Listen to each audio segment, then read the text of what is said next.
On November 15, it had been a week since the night cycling to Kaifeng incident in Zhengzhou, Henan, but the event is still stirring controversy. The Chinese authorities appear anxious. Social media is flooded with videos and notices, while many universities have locked down campuses and started dorm inspections. A student from Zhejiang Normal University's School of Physical Education, Xiao Shang, shared a video online. He complained about dorm inspections being conducted late at night and demanded an apology from the school. You're from the Student Affairs Office of the School of Physical Education, and you're conducting dorm inspections in the middle of the night. You have to acknowledge your mistake. You can't stay silent and act as if nothing happened. By staying silent, you're essentially admitting to your wrongdoing, to your unlawful invasive behavior. That's the biggest form of acceptance. I just hope they step up, offer a simple apology, and take responsibility for their actions. That's all I'm asking for. On November 9th, those dorm inspectors, likely from the student council, came to my dorm room at midnight. I told them I was asleep and asked if they could not disturb me. At first, it was a junior student who wasn't insisting, but then some student council officials showed up. One of them, likely a supervisor, said loudly, "Inspect this dorm. This room must be checked." They kept banging on the door, so I had no choice but to open it. They came in and I told them, "This is unreasonable and ridiculous. If you keep this up, I'm calling the police." But one of them replied, "Go ahead and call. It won't do you any good." The whole thing was absurd. It's hard to believe something like this is happening at a university. On November 9, authorities in Henan issued an urgent directive. Several universities were told to lock down their campuses and students were prohibited from leaving. Education officials in other provinces followed with similar bans, preventing students from participating in cycling events. In Shanxi, the provincial education department ordered schools to investigate if students planned trips to Henan. In Taiyuan, students were even banned from leaving the city. A retired teacher in Zhengzhou, Miss Jia, spoke to Radio Free Asia on November 10th. She explained that since November 9th, universities in Zhengzhou began locking down campuses. Students who returned to campus were not allowed to leave again. Internal notices issued to campus staff require strict enforcement, instructing students to return immediately or face consequences. In Zhengzhou, where the night cycling to Kaifeng event started, traffic authorities imposed road closures on November 16 to block cyclists. Shared bike companies like Meituan, Hello Bike, and Qingju were also asked to restrict bikes from leaving designated areas. Their systems issued alerts and locked the bikes if users tried to go beyond the limits. In some universities, especially in Shanxi, the night cycling event was labeled as a political movement. Schools issued warnings to students stating that participating could harm their future prospects. Some counselors passed these messages on to students using ideological lessons to discourage them. A university staff member revealed that schools were tallying the number of participants and planning criticism sessions for those involved. On November 10th, a photo of a temporary exit pass from Henan University of Technology stamped with the seal of a one-stop community service center circulated online. On November 11th, a staff member from the same university confirmed that students needed temporary exit passes to leave the campus. These could be obtained from the community service center. Another staff member said the policy had been in place since the previous weekend. Students had to hand the pass to security when leaving and report to dorm supervisors when they returned to confirm they came back the same day. A student from another Zhengzhou university shared a notice from their school. The notice said students needed permission for outings during the day. Nightly dorm inspections would be conducted. Students were prohibited from staying off campus from Sunday to Thursday. And for Friday and Saturday nights, their parents had to call counselors to request leave. Attendance for Friday and Saturday night stays off campus will be tracked and reported. The student expressed frustration, saying, "Is this still a university? How is this different from high school? At least in high school, we could go home on holidays." Students at Henan Mechanical and Electrical Engineering College also complained online. They said their school had locked down the campus, allowing no one to leave. To keep students busy, the college organized activities like making dumplings, ring toss games, and movie screenings. Another university notification dated November 9th also circulated online. It ordered students from outside Kaifeng and Zhengzhou to return to campus before class meetings. It also requires students to check in with photos at night. Those from Kaifeng and Zhengzhou had to return by 4 p.m. that day without exception. Post on the X platform described similar lockdown measures. One post on November 10th said schools in Zhengzhou were locked down, with counselors and teachers guarding the gates. Another post said, one cycling event scared the Communist Party so much, for decades they've always prioritized stability. Students across China shared updates in group chats showing that the lockdowns were not just in Zhengzhou and Kaifeng, they had spread nationwide. A student in Tianjin posted late at night on November 9th asking, did everyone report to dorm inspection today? Are all universities in Tianjin doing this? What's going on? Another Tianjin student posted on November 10th asking why dorm inspections had suddenly started the night before. They wanted to know if it was happening to other schools too. Some students mocked the situation online. One joked, "Counselor, I was wrong. I won't go night cycling or hiking again. I just want to go home." Others were more direct, asking when the lockdowns would finally end. Counselors from various universities also expressed frustration in group chats. Some resented being forced to sign responsibility agreements. Others complained about the constant meetings and criticism from both students and parents. One counselor mentioned wanting to resign. A counselor from a university in Henan, Shandong said, "We received a notice today asking us to guide students not to follow the trend." A counselor from Qinghai University commented, "Is this happening nationwide again? Our school started checking how many students were off campus at night. They never did this before, but it suddenly began tonight. The school must be worried about students following the trend and causing trouble."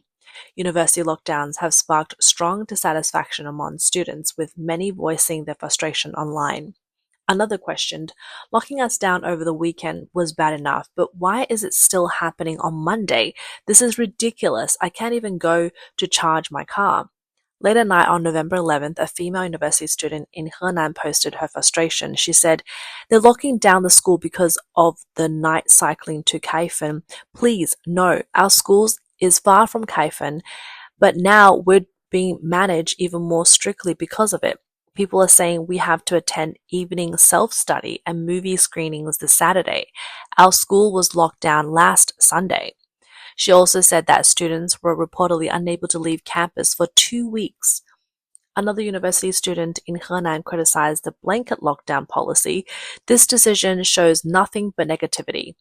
The excessive promotion brought in too many people, yet instead of addressing the issue, they choose to target students. And within the student body, they punish the rule-abiding students who stayed on campus rather than the active participants."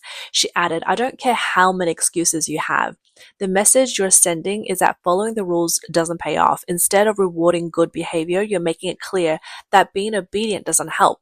If this continues, don't expect students to stay cooperative. When everyone starts protesting together, lockdowns won't hold. Most students shouldn't have to take responsibility for this." A social media user wrote, "Youth should be about living with no regrets. Young people should act their age." Another commented, "Why do they need to control this? Do they really have to cage young people like this?" The widespread lockdowns caused by the night cycling to Kaifeng event also caught society's attention. Mr. Gong, a scholar in Henan, noted that the Chinese government is extremely sensitive to any large spontaneous gatherings. This started as a fun activity, some young students cycling to Kaifeng, but it resonated widely because these students have been isolated from society for so long. They rarely get opportunities to engage in public life. This event gave them a chance to express themselves, find value in public spaces, and feel a sense of accomplishment. He added that young people in China, as future drivers of social change, often use brave actions to express dissatisfaction and demands. In today's digital age, online responses and imitation might make large-scale reactions even more likely. He said, "This cycling event symbolizes the youth's desire to explore freedom of association and self-expression." A visual artist in China criticized the lockdown on November 11th. "They locked down campuses because of the cycling event? Why are students blamed for everything?" Think carefully who organized the event, who encouraged it, and who kept promoting it. And now schools are locked down. I've heard this isn't just in Zhengzhou, but also in places like Chuchan and Luoyang. A well-known trainer and management expert, Xiao Daiye, supported the students' action. He said the event inspired him and praised the young participants. I applaud young people for their spirit and their zest for life. He also criticized a teacher from Huaqiao University for insulting students by calling them useless burdens and lazy troublemakers. Xiao said such remarks raised serious concerns about the professionalism of educators. He emphasized that education's goal is to help students grow and improve their quality of life. A week after the night cycling to Kaifeng event, bike sharing operators Meituan and Hello Bike announced on November 15th that they were suspending services in Zhengzhou by 6 p.m. Hello Bike said their system had been upgraded and services were resuming. The sudden suspension left many Zhengzhou residents scrambling. Complaints flooded social media. One user commented, "They can't keep campuses locked down forever, so they stopped bike sharing instead." Another said, "I was riding around 11:30 this morning. After lunch, they suddenly announced the suspension." Others voiced their frustration, saying, "No wonder workers are so bitter. I just started using Meituan a month ago and now this." On the same day, Qingmen Riverside Landscape Garden in Kaifeng, a popular tourist spot that had been offering free entry to students, announced it was canceling the promotion. A large electronic screen at the park entrance displayed a message. It said the free entry offer was being suspended due to high visitor numbers during the Chrysanthemum Culture Festival. The notice apologized and asked for understanding. The announcement, issued at 3:15 p.m., left many students who arrived shortly after feeling disappointed. One student said, "The park isn't free anymore and they didn't notify us in advance. They could have told us at least half a day earlier. Now we're all stuck at the gate with no idea what to do." The sudden change quickly gained attention online. A Henan University student speculated our school issued a last-minute lockdown notice too.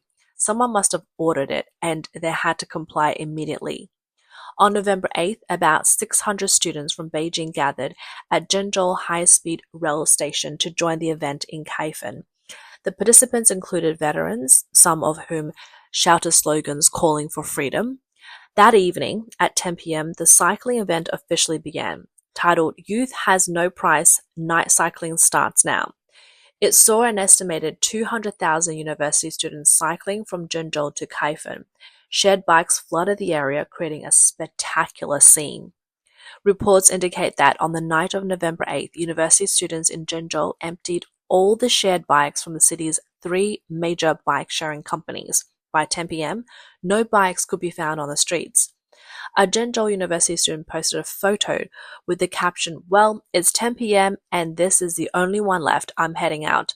The photo showed a lone bike without a seat standing on the street. The image quickly went viral online and the seatless bike became an internet sensation.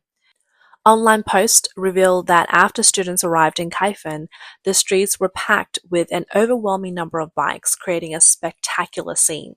On November 9th and 10th, local authorities spent 2 days trying to clear the bikes, but they only managed to remove part of the fleet that had reached the final destination during the event. Li Na, a teacher in Zhengzhou, told Radio Free Asia that she was amazed at how quickly students organized the event. "This is incredible. Without making a political judgment, it shows how eager young people in China are to participate in public life. It also shows their strong organizational skills. In such a controlled environment, I don't know how they managed this, but they did, and students nationwide responded." Li said authorities labeled the event as a political movement and blamed foreign forces as an excuse to suppress it. She said, "This isn't the first time young people have shown their organizational power. We saw it during the White Paper movement and again during Halloween. They seem to have developed a unique way of communicating." Taiwanese financial expert Edward Huang said on November 15th that the event, which started as a positive gathering, has become something the authorities fear. He emphasized China is currently at a very fragile point. If any small incident in the future sparks larger gatherings or triggers a social movement, it could have a devastating impact on the Chinese regime. This is why the authorities are being extremely cautious, using heavy-handed stability measures to suppress even the smallest signs of unrest. Director of Taiwan's Inspirational Association, Lai Rongwei, said the Chinese Communist Party fears gatherings like this because they risk losing control. When people come together, they start talking, sharing their frustrations, and forming a shared understanding. The CCP fears that this collective awareness could grow into a movement that challenges its rule. Veteran political commentator Wang He said the CCP is now like a frightened bird, seeing threats everywhere. They view everything through a lens of political stability and responded with high-pressure tactics. But this approach alienates even those who didn't have clear political demands or grievances, pushing more people to criticize the party. The CCP's actions are a self-destructive path.